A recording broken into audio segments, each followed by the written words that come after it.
have an interview to Mrs. Jeffreda Alinapon together with his child to Per Alinapon. Per Alinapon, according to his medical records, he has a low development of brain that was related to intellectual disability. So today we will ask some of questions to his mother. Asa siya nag-eskwela o as unsa na siyang graduha? Sa Ubay Elementary School sa Special education. Special Education.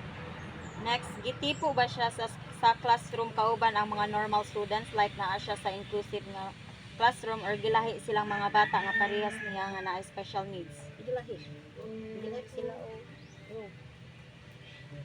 So third is, supportive or dawat ba siya sa iyang mga teachers o classmates sa eskwelahan? Dawat siya teacher. Sa SPED, sa special education.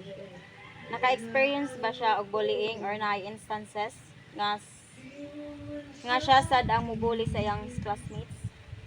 Siya ang bulihon sa una sa diya pa siya sa ulihon sa elementary school. Sa public school pa, Public school. before siya gibalhin Ubay. sa special education. Unsa may mga hilig niya buhaton nga makatabang sa iyang kaugalingon? Maghinlo. Daghan pangbalay nga trabaho yan trabaho. As a parent, unsa ika-recommend nga klase sa suporta nga angay buhaton sa school or teachers nga makatabang niya og sa iyang kondisyon?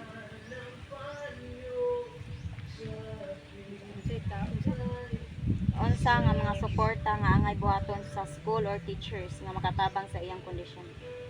Tunan siya pagsulat o pagbasa.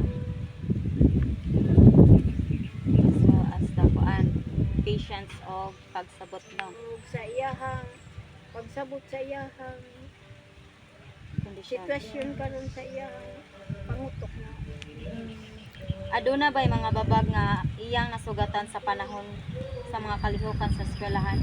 naadyon may mga activity na iyang matilan. Di siya ganag nga daghang Dagang tao. tao, di man siya dagang tao.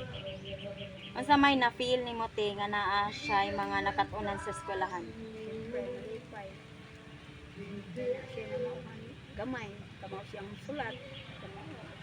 Asahay, kabalo na siya big istorya sa mga parehas niya kabata, mga parehas niya edad.